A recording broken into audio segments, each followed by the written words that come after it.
Hi, and welcome to Not Neurotypical. I am Laura Stan, and I am a late diagnosed individual with autism spectrum disorder. I am also the host of the Not Neurotypical podcast, and it's a podcast all about my late diagnosis journey and how I found out. So if you haven't checked it out, check it out. Link is below, and make sure to subscribe.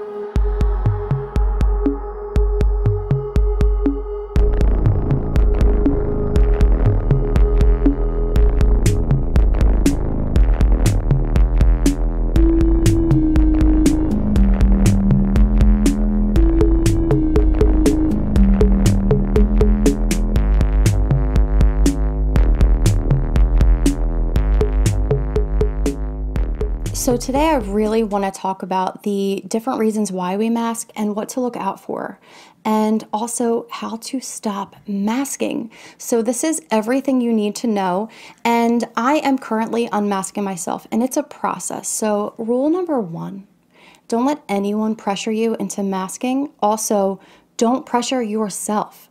This is something that is done over time. It is not doing anyone any favors, especially yourself, if you are forcing yourself into situations where you feel unsafe and you're not ready to handle them. And sometimes we take the mask off a little bit, we realize, oops, I'm not ready for this, and we slip the mask back on. And I don't think you should see that as a failure. I think you should see that as a learning lesson. So we need to make sure that we're keeping it in that framework. And that is the first rule of unmasking. Stay positive, because it's not going to be easy. It's going to be hard. And when I say stay positive, that is something that I mean for you. See it as a self-care type thing, because it can be really beautiful. It really can. It can also be really, really hard and really scary and really nerve-wracking. So for me, I started unmasking the second that I realized that I was wearing a mask, which was the second I officially self-diagnosed myself with autism spectrum disorder. And I was really upset. I was devastated because I always thought I was a really authentic person. And as I was processing the fact that I was always wearing a mask for as long as I could remember, I felt not authentic anymore. I felt ashamed, and I felt feelings of worthlessness. I felt feelings of I can't even trust myself anymore. Like, how can I trust my gut if I'm always faking who I am? It's really easy to go there, and I think that's a normal process of taking the mask off, because no one likes having to wear a mask. But once you kind of break it apart and see, okay, I was doing this because I wasn't processing situations very well, or I wasn't handling situations very well, or I was masking to protect myself, then you can feel a little better. Just because you were masking and going about things the wrong way doesn't mean that you knew that. You were not doing this on purpose. So leave the shame behind if you can, or embrace the shame for like 5 minutes and then let it go. That's what I always try to do. I'll give myself some time. For me, it was not 5 minutes. It was probably like 2 or 3 weeks, maybe more, maybe a month. You just accept it. You just have to, because it's part of the process and it sucks. But taking the mask off is beautiful. And I'll tell you why. You get to know parts of yourself that you kind of knew were there. You learn about yourself in a new way. All of a sudden, you see things clearer. You understand where things are coming from. You literally get to know yourself. And if you are in your 30s, 40s, or 50s, like me, I'm in my 30s, even though it's late and you feel a little shame for that, you appreciate getting the chance to get to know yourself. And I hope that even if you're in your 20s or teens, that you will also appreciate getting to know yourself, because in your 20s and teens, that's when you're supposed to be getting to know yourself anyway, so really appreciate that. The truth is that autistic masking is also really complex, because with the positives come a lot of negatives, and some of those are, at least for me, I realized that I was masking sensory things. So what that means is that sensory-wise, sound, I'm very, very, very sensitive with, and it's not all sound, it's certain sounds. So I can be blasting metal music and it's pleasing to my ears, and so it's not volume, but volume does sometimes have something to do with it. So for me, if a million people are talking all in different conversations, say you are at a conference or something like that where there's a large group of people and everyone's sitting next to each other, and the speaker hasn't started speaking yet, and I'm totally using this from experience because I was recently at a conference and I had to bring my noise canceling headphones because the first day when I didn't bring them, I literally had a sensory hangover the next day where it's hard to explain. It's not like a headache. You just wake up and your head does not feel right. And by the way, if you have a kid who says that their head hurts a lot, this is what I did, and I didn't understand that, and I used to assume it was a headache because I didn't know. If you have a kid that says, I don't feel good or my head hurts, chances are they're having sensory overload with things. It's a very good chance. So look into that if they are saying that to you. Because that's something I did a lot as a kid. I didn't understand it. My parents, of course, didn't understand it. If you are experiencing sensory overload and you don't know how to handle it or process it, a way that we make ourselves safe, or say you just don't want to be like that. It's not socially acceptable but to be like, can you talk not so loud? That's not socially acceptable. It's not socially acceptable to be like, hold on, stop talking. Someone else is talking and I'm trying to listen to them. And I know you weren't talking to me, but please stop talking so that I can focus. So what we do, since it's not socially acceptable to basically have autistic traits, what we do is we mask it. We don't do that on purpose. We don't say, I'm going to put a mask on because I don't want to look a certain way. We just deal with it. And how do we deal with it? We ignore it and we avoid it. And that's a mask that we put on. That's a mask that I put on heavily. So when the mask came off and I didn't even realize that I was masking, I had to all of a sudden deal with huge sensory issues. Not just sound for me, also touch. I realized that I grew up in a family where, as a girl especially, you had to hug, you had to kiss when you see everybody, when they leave. You know, big Italian family, that's just the way it is. And I never liked it. And when you're real little, you can kind of get away with it. But as you get older, it's like, this is what you do. You do this. And I found myself also later, because I was forced to do these kind of things, just going along with touch sensory things like hugging people and things like that I don't want to do. And taking the mask off, you start to realize that as well. So with the good comes the bad, and it's really good to be prepared for both of them so that you can handle it in a really healthy way. So staying positive is really important. And one way that you do that is by planning for the negative, saying, okay, I'm going to learn some things about myself that aren't lovely, but that's okay. And what I'm going to do by learning these things and feeling overwhelmed, I'm going to learn how to make them better in different situations. So see it in a positive way. Sensory overload really, really sucks. Meltdowns really suck. But if you can try to process what caused these things and how to help them, that's when the positivity kicks in and you're able to make it a little better going forward. And this is why getting to know yourself is a great thing, because we learn about the not so lovely things about ourselves, or the things that trigger meltdowns and sensory overload, and we get to combat them in a healthy way and learn. And for me, I cannot go out as much.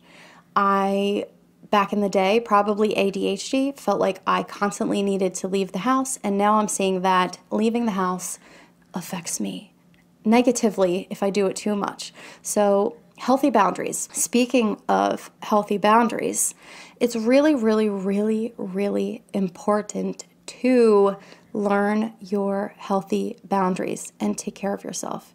And the way you take care of yourself is setting up those healthy boundaries. And I recently learned this in a really intimate and public way. So I set a friendship boundary for myself, and I probably didn't handle it that well. I'll fully admit that.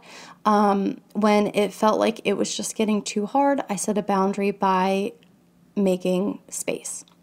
And it's important to realize that healthy boundaries are for you and not for other people. So I took it really negatively. All the negative stuff going on around it, I took it negatively. And I shouldn't have. And I'm sharing this in a really real way with you guys because setting boundaries is not easy when you grow up autistic, especially when you don't know you're autistic and you are learning all of the life lessons that you were supposed to learn as you grow up in your 30s, 40s, or 50s.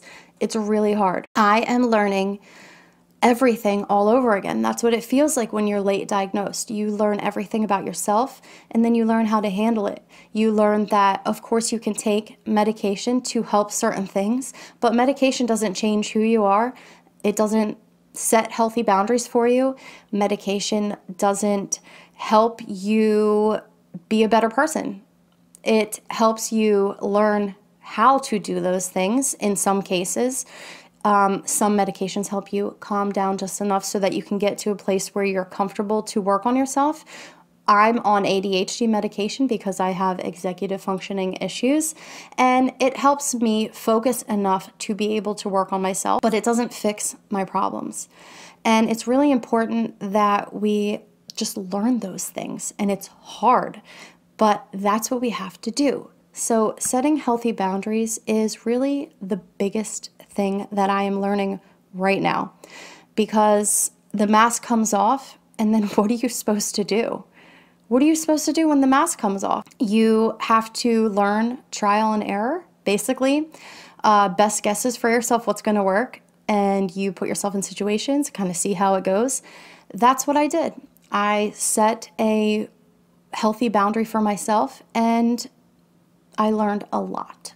Let's just say that. I learned that it doesn't have to be considered a negative thing. And now a couple weeks later, I'm feeling really, really positive about it. I took the negatives out of it and kind of spun it around to ways that I have learned now how to set boundaries in a better way. So what are healthy boundaries? It might be telling someone to go bleep themselves when they're being a total jerk to you. We hear all the time really negative things about autism or ADHD or whatever type of neurodivergent person you are. And it's really important that when you're late diagnosed that you own these things, and part of unmasking is letting people know. So be prepared to stick up for yourself.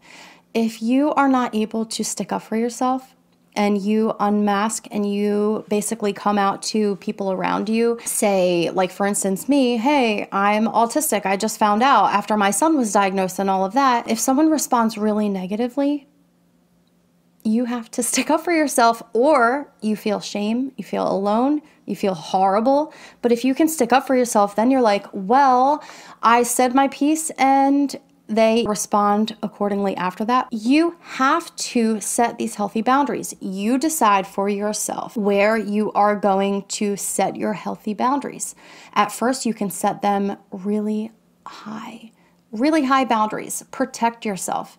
And as you unmask more and more and more, as you get stronger in who you are, as you get more confident, those boundaries can come down a little bit at a time, but it's a long process.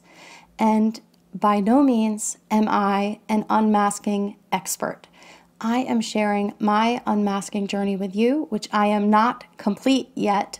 I am working on it. And just make sure that you are not letting anyone push you into unmasking a certain way, because it's really, really, really important that you set the tone, because when you unmask, it is the first day of the rest of your life. So no one can do this journey for you. No one can tell you what to do.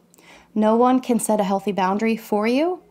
You can definitely have support, and you can ask people in your life that you love, people that you feel safe with, for support. That's totally okay, but no one can do this for you. So you decide what makes you happy.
you